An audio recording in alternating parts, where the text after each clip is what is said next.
Muy bien, en esta ocasión vamos a hablar acerca de los esfuerzos en vigas.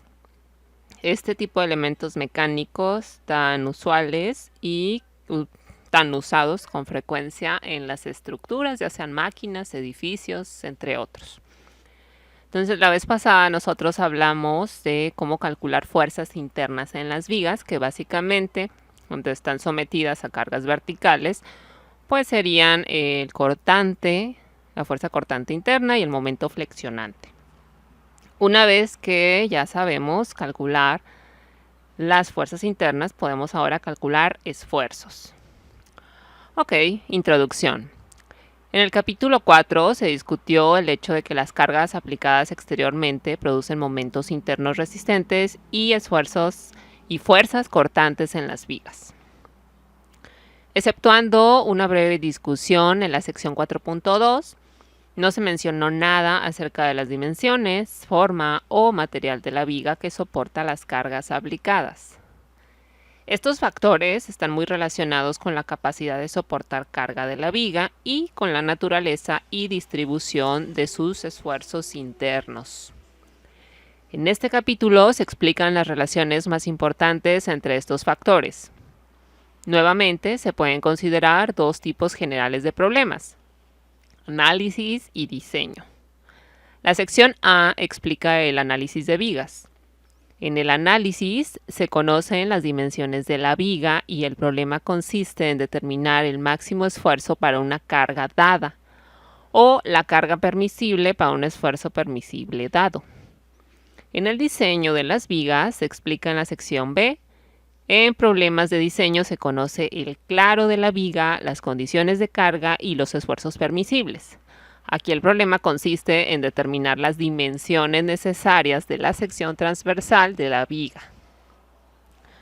Al diseñar surgen muchas preguntas prácticas, tales como la seguridad, economía y detalles generales. Aunque estas preguntas se responden más completamente en un curso de diseño estructural o de diseño de máquinas, algunos de estos aspectos se considerarán en esta sección. La teoría de la flexión supone que la línea de acción de las fuerzas aplicadas y la forma geométrica de la sección transversal de una viga se adaptan a ciertas condiciones. Cuando la geometría de una viga o las condiciones de carga no se adaptan a las hipótesis necesarias de la flexión, sus esfuerzos internos diferirán, en muchos casos en una forma muy significativa, de los que se predicen mediante la teoría. El capítulo 11 trata algunas de estas situaciones especiales y describe métodos para analizarlas. Bueno, esta es la introducción a este capítulo de esfuerzos en vigas, específicamente el cálculo de esfuerzos normales debidos a cargas verticales, que es la flexión, y tomado del libro de Fitzgerald, Mecánica de Materiales. Ok, viene la sección A, que específicamente es del análisis de vigas. Esfuerzos de flexión. Para describir la acción de los esfuerzos de flexión, considérese una viga sujeta a flexión pura. ¿Qué significa esto? Que es una viga en la cual no se presentan esfuerzos cortantes. O sea, no hay cargas verticales aplicadas, solamente hay pares, momentos de flexión. Hay dos momentos acá. Como en la figura 5.1, que es esta. Supóngase que la viga está formada de un gran número de fibras longitudinales, o sea, a lo largo de su eje longitudinal, de su eje axial. Cuando se flexiona la viga, las fibras de la porción superior de la viga se comprimen, mientras que las de la porción inferior se alargan. Específicamente hablando de esta viga y la forma en que está cargada, en que están aplicados estos pares, la parte superior se va a comprimir, o sea, estas fibras se van a acortar. Y las fibras de la parte inferior se van a alargar. Aquí forma como una sonrisa. Se ve intuitivamente que debe haber alguna superficie donde se verifica la transición o donde sucede la transición, donde cambia entre compresión y tensión. Esta superficie, en la cual el esfuerzo es cero, se llama la superficie neutra o eje neutro y está localizada en el centro de gravedad de la sección transversal.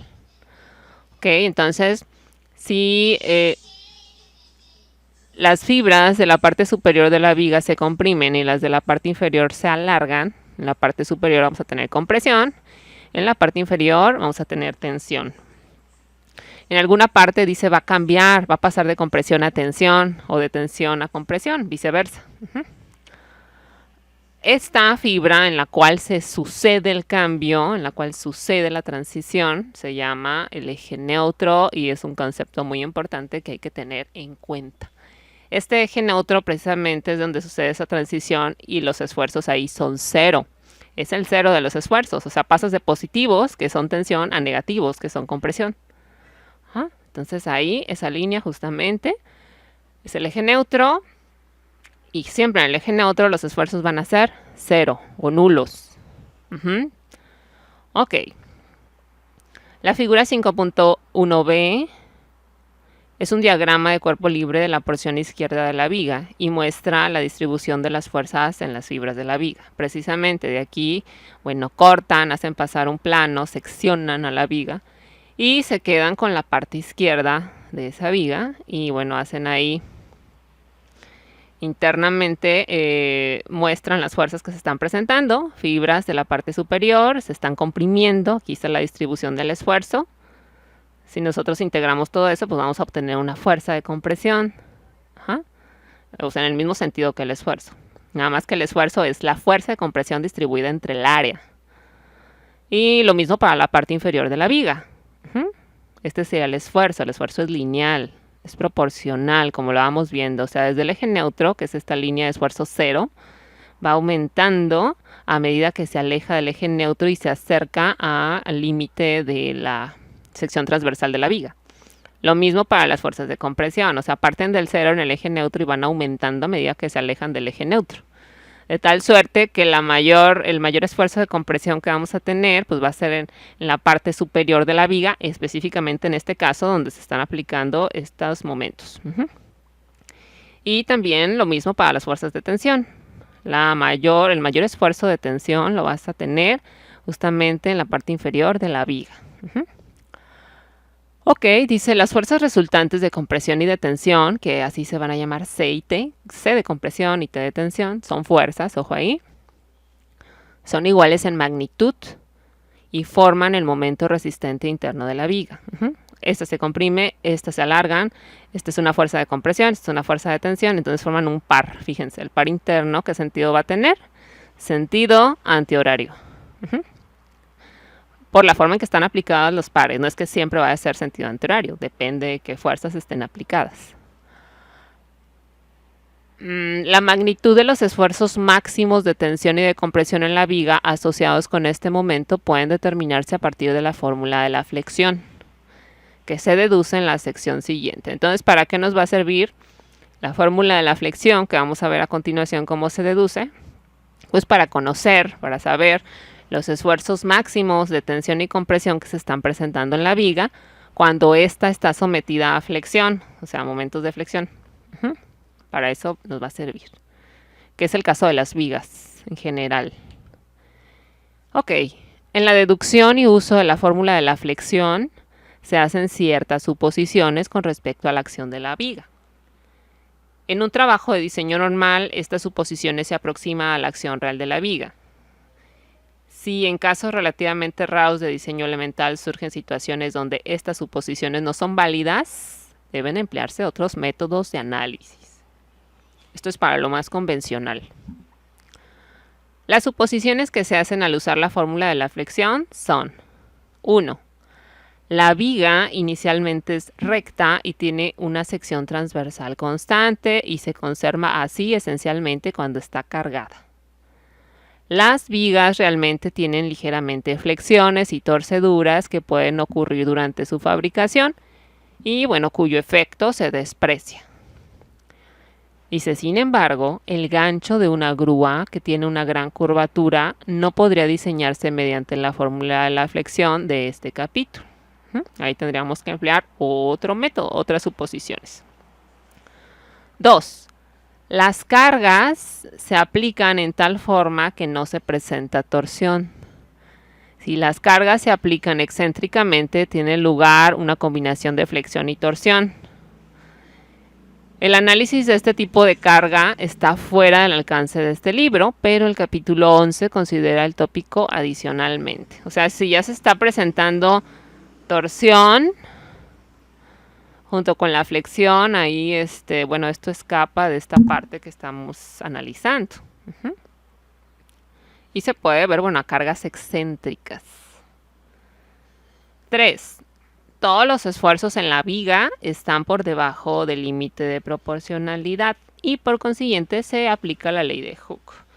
Recordando un poco este límite de proporcionalidad de una viga, bueno, es el punto hasta el cual se considera que el elemento se comporta elásticamente. Es un esfuerzo que a partir de si rebasas ese esfuerzo, que finalmente es una fuerza entre un área, si rebasas ese esfuerzo o esa fuerza, ya tu elemento mecánico no se comporta elásticamente, es decir, si le quitas la carga ya no se va a devolver a la forma inicial, sino que va a conservar las deformaciones si rebasa este límite de proporcionalidad o límite elástico. Entonces, mientras no lo rebase, por eso es importante saber de qué material estamos hablando, podemos aplicar la ley de Hooke. La ley de Hooke nos habla de proporcionalidad entre esfuerzos y deformaciones. Crecen los esfuerzos, crecen las deformaciones y por ahí en esa relación lineal directa existe el módulo de elasticidad que se denota con la E mayúscula y ese módulo de elasticidad depende del material de la viga. Si es acero, si es madera, si es aluminio, si es latón, depende. Para cada material usado en la ingeniería ya hay un módulo de elasticidad que lo pueden encontrar en tablas, tanto en el sistema internacional como en unidades del sistema inglés. Ok. 4. El módulo de elasticidad de las fibras a compresión es igual al de las fibras a tensión. Se consideran iguales los módulos de elasticidad independientemente si la fibra está a tensión o compresión. 5. La parte de la viga que está comprimida está restringida para moverse lateralmente, para que no se pandee lateralmente. 6. La línea de acción de las fuerzas sobre la viga se aplica paralelamente a un eje principal y pasando por el centro de cortante. 7. Las secciones planas antes de la flexión se conservan planas después de la flexión, o sea, no se pandean. No hay un alabeo, no se les forma como una panza. Dice, es decir, un plano que pase a través de una sección transversal antes de la flexión no se alabeará después de que se cargue la viga. Esta suposición explica la distribución de esfuerzos en forma lineal o A y o B mostrada en la figura 5.1b. ¿Qué es esta? La distribución de esfuerzos es esta, la lineal. Bien. Y bueno, esas son las suposiciones. Dice, estas suposiciones y las características físicas asociadas con la flexión pueden observarse en la figura 5.2. La figura 5.2a y b muestran la viga y dos secciones planas, la AB y la CD, antes y después de la flexión. Entonces, esta es la figura 5.2, esta es la figura A, esto es antes de la flexión. Fíjense, aquí no están aplicados los momentos en los extremos. Y ya es aplicada las cargas de flexión. Entonces acá ya, esta como justamente está en el centro, bueno, pues no se está deformando, pero estas sí, estas se deforman siguiendo la curvatura, pues sin embargo permanecen planas, ¿sí? O sea, aquí no hay ninguna panza, ninguna curva, están planas. Nada más que aquí está totalmente vertical antes de aplicarse el momento. Y ya una vez aplicados los momentos, bueno, tiende a seguir la curvatura, pero siempre plana, siempre recta. Ok, dice, como las secciones planas antes de la flexión se conservan planas después de la flexión, la suposición 7, las fibras de la viga deben cambiar de longitud. La posición original de las fibras que se muestran en la figura 5.2c, con líneas interrumpidas, o sea, esta es la posición original, la vertical. Las fibras superiores se ha movido después de la flexión a la posición mostrada por líneas continuas. O sea, antes de aplicar la carga, este es La sección, después de aplicar la carga, permanece plana, pero ya se ha inclinado un poco porque sigue la curvatura. Dice, las fibras superiores se han acortado, las fibras inferiores se han alargado. Se acortó aquí, se alargó acá. Las fibras localizadas en el eje neutro no han cambiado su longitud. Las que pasan justamente o que están ubicadas en el eje neutro, que es este eje, que también aquí está el eje neutro, fíjense, aquí está, como guión largo, guión corto, guión largo, guión corto.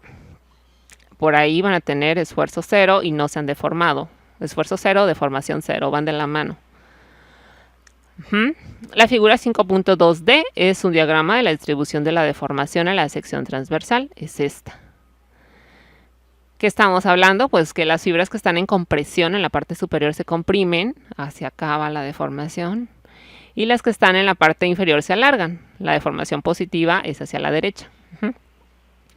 Entonces, esta es deformación unitaria. Si lo recordamos, es como una especie de E, se llama epsilon, ese símbolo. Ok. Observes especialmente que la deformación varía linealmente desde cero en el eje neutro hasta un valor máximo de compresión en las fibras más superiores y hasta un valor máximo de tensión en las fibras más inferiores. Así es. En el eje neutro la deformación y el esfuerzo van a ser cero. Entre más te alejes del eje neutro, en este caso si te alejas hacia arriba, hacia las fibras superiores, la deformación va a aumentar y va a ser deformación de compresión, o sea, van a disminuir su tamaño, su longitud, las fibras.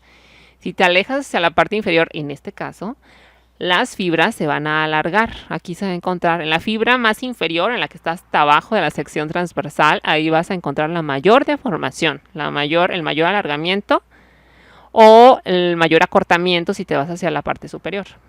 Y crecen linealmente. Se pueden describir por una recta. Ok.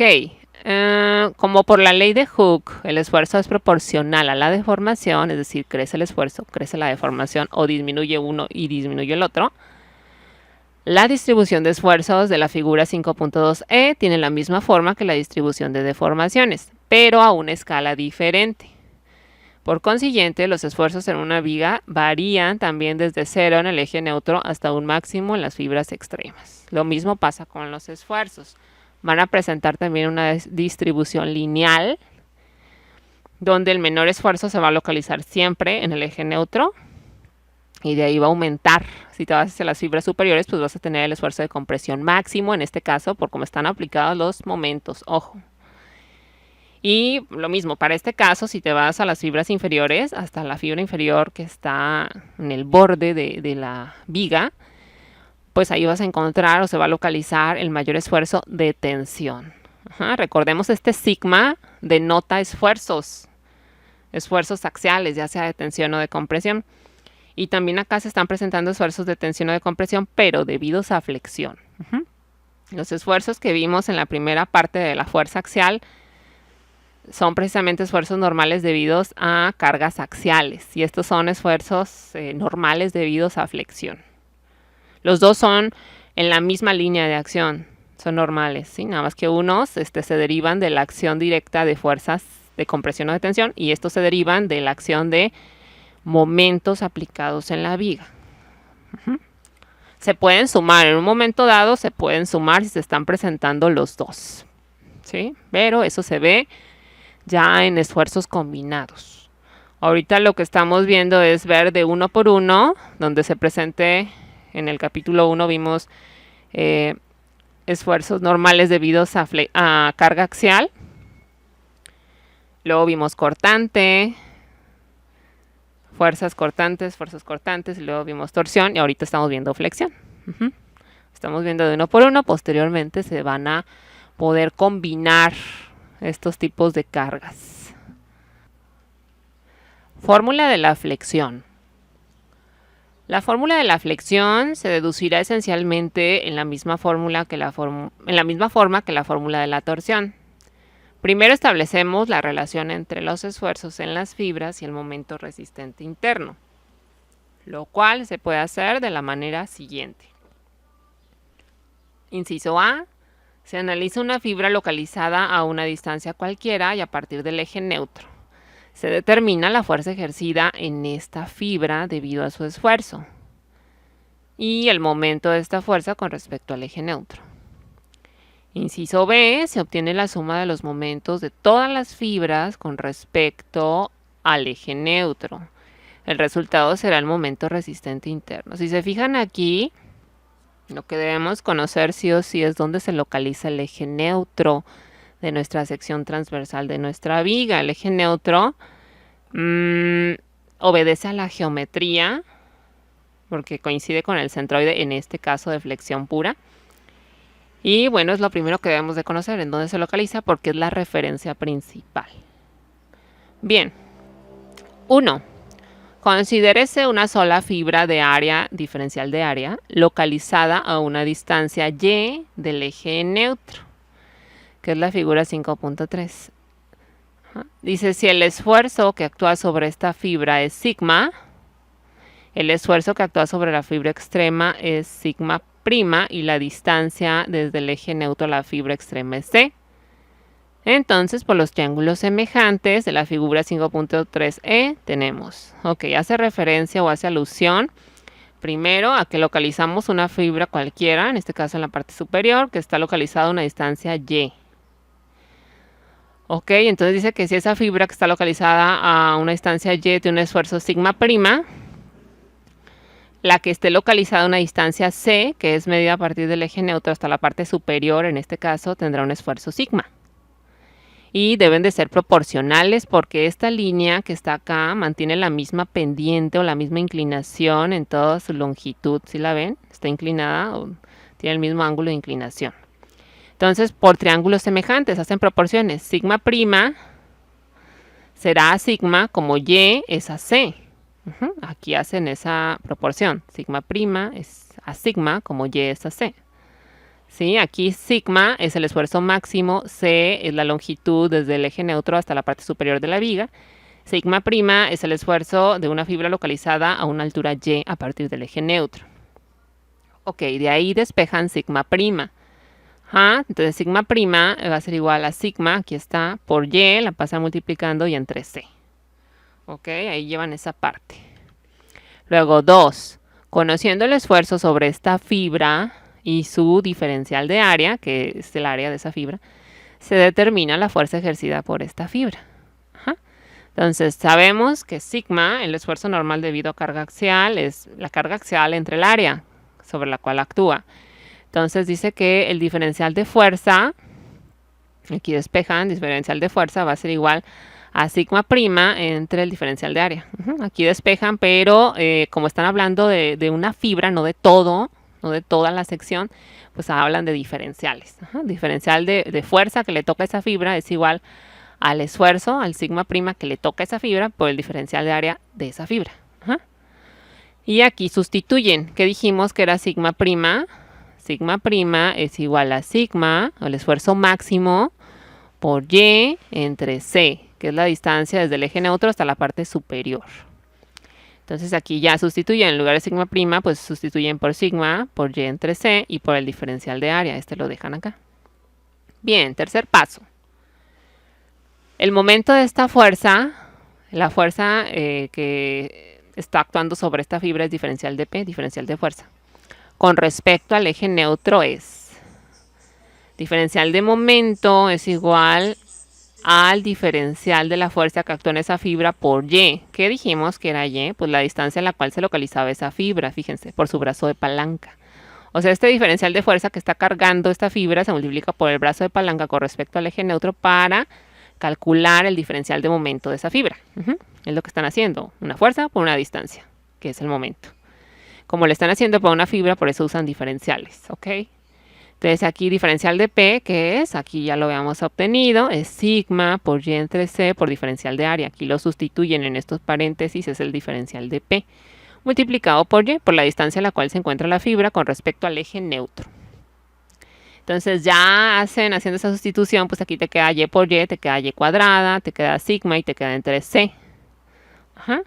Y por diferencial de área. Y ahí, bueno, ojo, esto que encontraron el diferencial de momento es para una fibra. Para encontrarlo de todas las fibras que componen la sección transversal, pues hay que integrar, hay que hacer la sumatoria de momentos de cada una de las fibras de la viga. Por eso integran. Integran desde menos C hasta C. ¿Cuál sería la C? Menos C sería del eje neutro hacia abajo y más C sería del eje neutro hacia arriba. Lo integran y luego dicen que esta integral, justamente, el término integral desde menos C hasta C, o sea, esos son los límites de integración de y cuadrada por diferencial de área. Esta integral es por definición el momento de inercia de la sección transversal. El momento de inercia se denota con una I mayúscula y el momento de inercia obedece a la geometría de la sección. Es decir, si la sección transversal es una I, es una T, es rectangular, es circular, es triangular, es hueca, ¿cómo es? Obedece a la geometría. ¿Sí? Bien, entonces el momento, una vez que lo integran y una vez que integran también la parte derecha de la ecuación, porque bueno, como es una ecuación, si integras un lado, tienes que integrar el otro, obtienen el momento después de integrar y te queda que el momento es igual al esfuerzo máximo, en este caso, o al esfuerzo normal debido a flexión, dividido entre C, que es la distancia medida desde el eje neutro hasta la parte superior o la parte inferior, depende, por el momento de inercia de la sección transversal de esa viga. Entonces lo que nosotros queremos no es el momento, sino el esfuerzo, porque el momento lo podemos calcular según las cargas aplicadas o las cargas a las que está sometida esa viga. Entonces nosotros despejamos sigma de esta ecuación y nos queda que sigma, o el esfuerzo en las fibras extremas de la viga, o sea, el esfuerzo máximo de tensión o de compresión, depende para qué lado te vayas, para arriba o para abajo, de las cargas aplicadas, va a ser igual al momento máximo. Si estás calculando esfuerzo máximo, necesitas momento máximo. Y el momento máximo, pues precisamente para eso nos sirven los diagramas de momento flexionante, porque de ahí podemos saber y visualmente conocer en dónde se está desarrollando el momento máximo en una viga, o sea negativo o positivo. Entonces, ya que tenemos el momento máximo a partir de nuestros diagramas de momento flexionante, lo multiplicamos por C, que es una distancia medida a partir del eje neutro, desde el eje neutro hacia arriba o desde el eje neutro hacia abajo. Depende de la sección transversal y eso lo vamos a ver en los ejemplos para que quede más claro. Sí, por el momento solamente hay que saber que esta C es una distancia medida desde el eje neutro de la viga hasta las fibras extremas. ¿Sí? Y todo eso se divide entre el momento de inercia de la sección transversal. El momento de inercia, repito, obedece o está en función únicamente de la geometría de la sección transversal. La geometría involucra forma y dimensiones. Ok, si nosotros hacemos el cálculo o el análisis de unidades, el momento va a estar en, si estamos en el sistema inglés, libra por pulgada, o si estamos en el sistema internacional, en newton metro. Entonces aquí te queda newton metro, por así decir, en el sistema internacional. Y C es una distancia, pues tiene que estar en metros, tiene que ser unidades coherentes. Entonces aquí nos estaría quedando newton metro cuadrado. Y el momento de inercia siempre va a estar en unidades a la cuarta. Entonces va a estar en metros cuartos si estamos trabajando en el sistema internacional. Aquí nos quedaría newton entre metro cuadrado. Unidades de esfuerzo, precisamente. Dice, debe notarse que el eje neutro siempre coincide con el centroide de la sección transversal si la viga está sujeta a esfuerzos menores a los del punto de fluencia y no se presentan fuerzas axiales. Y bueno, esa fue la deducción de la fórmula de la flexión. Se llama fórmula de la escuadría.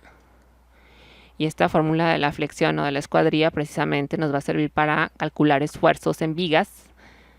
Esfuerzos debidos a flexión, ya sea de compresión o de tensión. Ya el sentido negativo de compresión, positivo de tensión nos lo va a dar la forma en que se esté precisamente deformando o flexionando nuestra viga. Y eso depende de las cargas aplicadas. Y eso también lo vamos a ver en los ejemplos. ¿Ok? Entonces aquí está. Esta es la fórmula que vamos a emplear en los problemas, en los ejercicios. y con sus unidades, sus símbolos, y nuevamente recalcar la importancia del eje neutro. El eje neutro nosotros lo vamos a poder también localizar por geometría. ¿Ok? Pero de manera general, el eje neutro es donde los esfuerzos son nulos o los esfuerzos son cero. Bien, pues aquí ya sigue el uso de la fórmula de la flexión. Dice cuándo se puede usar. Bueno, pues para determinar los esfuerzos máximos en las fibras de vigas, en las cuales se conoce el momento flexionante, se conoce la geometría de la sección, que involucra a C y involucra al momento de inercia. Y bueno, esto se puede determinar a partir de las cargas dadas y de las dimensiones. Frecuentemente las vigas tienen secciones transversales asimétricas con respecto al eje de flexión, semejantes a las indicadas en la figura 5.4. La única diferencia es que existen dos valores de C. Si se quiere determinar el esfuerzo máximo, se debe usar la mayor distancia C. Entonces, si se van a usar, se van a determinar los esfuerzos máximos tanto de en la parte superior como en la parte inferior de la viga, pues entonces ahí sí vamos a usar los dos términos de C. Al momento de que las secciones transversales son asimétricas, por ejemplo, una T es asimétrica, una I, que tendría el otro patín aquí abajo, es simétrica, ahí no hay problema. El eje neutro se va a localizar justamente a la mitad del peralte, de la altura del peralte.